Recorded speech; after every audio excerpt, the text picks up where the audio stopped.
నమస్తే, welcome to Andhraprabha. నేను రాణా ప్రతాప్. మనకు కాంగ్రెస్ పార్టీలో చాలా మంది యువ ఎమ్మెల్యేలు ఉన్నారు. కానీ ఈ యువ ఎమ్మెల్యే చాలా ప్రత్యేకం. ఎంత ప్రత్యేకం అంటే రీసెంట్ గా ఎల్బీ స్టేడియం లో జరిగిన కాంగ్రెస్ బూత్ స్థాయి మీటింగ్ లో రేవంత్ రెడ్డి, తెలంగాణ సీఎం అయిన రేవంత్ రెడ్డి వచ్చి ఏఐసిసి ప్రెసిడెంట్ ఖర్గే ముందు వచ్చి తనను పిలిచి అండ్ ఇంట్రడ్యూస్ చేసి 2 నిమిషాలు తన గురించి మాట్లాడడం జరిగింది. సో ఇది ఇంత ప్రత్యేకం అంటే రేవంత్ రెడ్డికి ఎందుకు అంత సన్నిహిత్యం? ఎవరా ఎమ్మెల్యే? ఏ కాన్స్టిట్యున్సీకి చెందిన ఎమ్మెల్యే? వారే ఖానాపూర్ కాన్స్టిట్యున్సీకి చెందిన ఎమ్మెల్యే వెడమ బుజ్జు గారు. సార్ నమస్తే. నమస్తేనా, ఎట్లున్నా ఉన్నా? అంత బాగానా, అంత హ్యాపీ. సో ఇప్పుడు మీరు ఎమ్మెల్యే అయిన తర్వాత ఎలా ఉంది? అంటే ఎమ్మెల్యే కాకముందు పూర్ ఫ్యామిలీగా ఉంది. సో ఎమ్మెల్యే అయిన తర్వాత ఎలా ఉన్నారు? అంటే మీ ఫ్యామిలీకి ఏమైనా చేంజెస్ కానీ అట్లా వచ్చినాయా? ఎలాంటి చేంజెస్ లేదు. ఇప్పటికీ మా ఫ్యామిలీకి ఎలాంటి సేమ్ స్టేటస్ లో ఉన్నాం. మనకి ఎలాంటి మార్పు రాలేదు.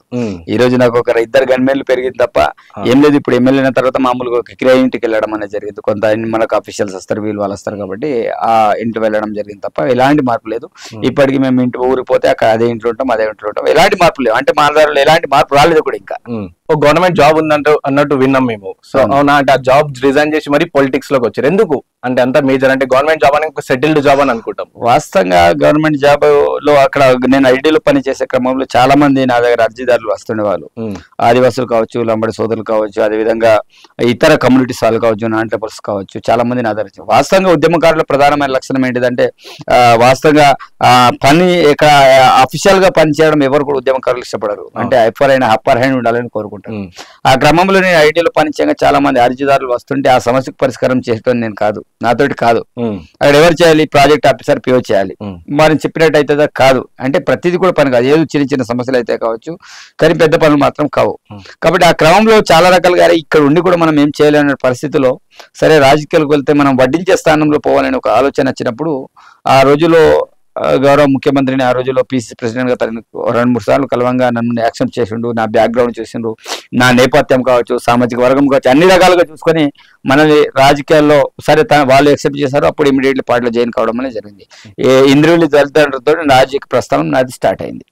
సో మీరు అప్పుడు రిజైన్ చేసి కాంగ్రెస్ పార్టీలో జాయిన్ అయ్యారు. సో ఎందుకు కాంగ్రెస్ పార్టీ? ఎందుకంటే అప్పుడు చూసుకుంటే మనకు తెలంగాణ తీసుకొచ్చిన నేపథ్యం అన్న చూసుకుంటే బీఆర్ఎస్ పార్టీ ఉంది. సో బీఆర్ఎస్ పార్టీలో కూడా జాయిన్ కావచ్చు.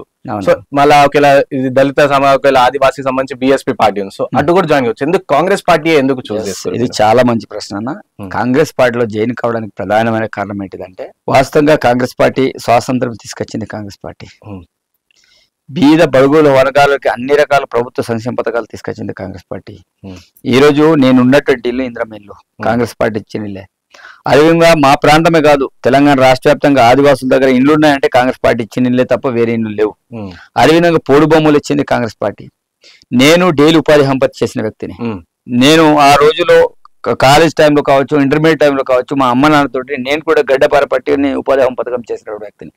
ఈ రోజు ప్రతి బీదవాడిని కోసం ఆలోచించే పార్టీ కాంగ్రెస్ పార్టీ తప్ప ఏ పార్టీ కూడా కాదు. నేను అన్ని రకాలుగా ఆలోచన చేసే ఈ రోజు తెలంగాణ రాష్ట్రంలో ఒక గడిల పాలన నడుస్తుంది. దాంట్లో పోతే వాస్తవంగా కనీసం ఎమ్మెల్యే అపాయింట్మెంట్ ఇవ్వనటువంటి పరిస్థితి, సంక్షేమ పథకాలు లేవు, ఏమి లేవు.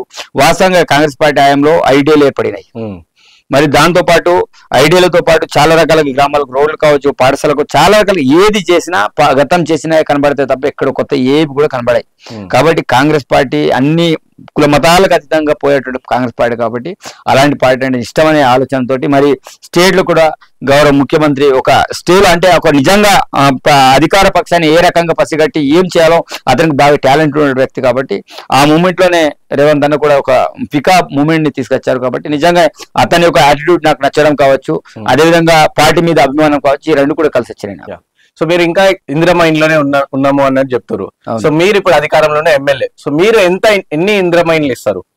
తప్పకుండా నా ప్రాంతంలో ఎంత మందికి అయితే అవసరం ఉందో వాళ్ళందరూ కూడా తప్పకుండా ఇందిరమ్మ ఇల్లు ఇవ్వడం అనేది జరుగుతుంది. దేంట్లో ఎట్లాంటి కాంప్రమైజ్ లేదు. ఎందుకంటే మేము కూడా నా కాంగ్రెస్ పార్టీ కార్యకర్తలు చాలా మందికి చెప్తున్నా, ఉన్నోడి కంటే లేనోడికి మనం ప్రయారిటీ ఇద్దామని చాలా క్లారిటీగా చెప్తున్నా. కాబట్టి వాళ్ళకి ప్రయారిటీ మాత్రం కాంగ్రెస్ పార్టీ కార్యకర్తల పరిస్థితి అంటే తప్పకుండా వాళ్ళకి ఏ రకంగా ఆదుకునే పరిస్థితి మాకు ఉంది. తప్పకుండా వాళ్ళందరినీ కూడా ఆదుకుంటాం. కానీ నా ప్రయారిటీ ఒకటే, తప్పకుండా నా ప్రాంతంలో ఎన్ని అయితే ఇల్లు శాంక్షన్ అయితే వాళ్ళందరికీ శాంక్షన్లు కూడా ఎక్కువ చేయించేటట్టు చేస్తా. ఎందుకంటే గౌరవ ముఖ్యమంత్రి కూడా ఆ ప్రాంతం అంటే కొంత ఇష్టపడుతుండు. అంటే వెనుకబడిన ప్రాంతం ఎవరైనా నిజంగా ఉమ్మడి ఆదిలాబాద్ జిల్లా అంటే వెనుకబడిన జిల్లా, ఆదివాసుల జిల్లా మాట్లాడుతున్న తప్ప ఆ ప్రాంతం మీద ఎవరు కూడా కాన్సన్ట్రేషన్ చేయలే. కానీ గౌరవ ముఖ్యమంత్రి ఆ ప్రాంతాల మీద కాన్సన్ట్రేట్ చేయడం, అదేవిధంగా మాకు ఇన్ఛార్జ్ మంత్రిగా సీతక్క గారిని ఆ ప్రాంతంలో నియమించడం నిజంగా మేము అదృష్టంగా భావిస్తున్నాం. తప్పకుండా ఆ ప్రాంతంలో నిధులు ఎక్కువ తీసుకొస్తాం, తప్పకుండా అన్ని రకాల డెవలప్మెంట్ చేసే బాధ్యత మాది. Thank you so much for your time sir.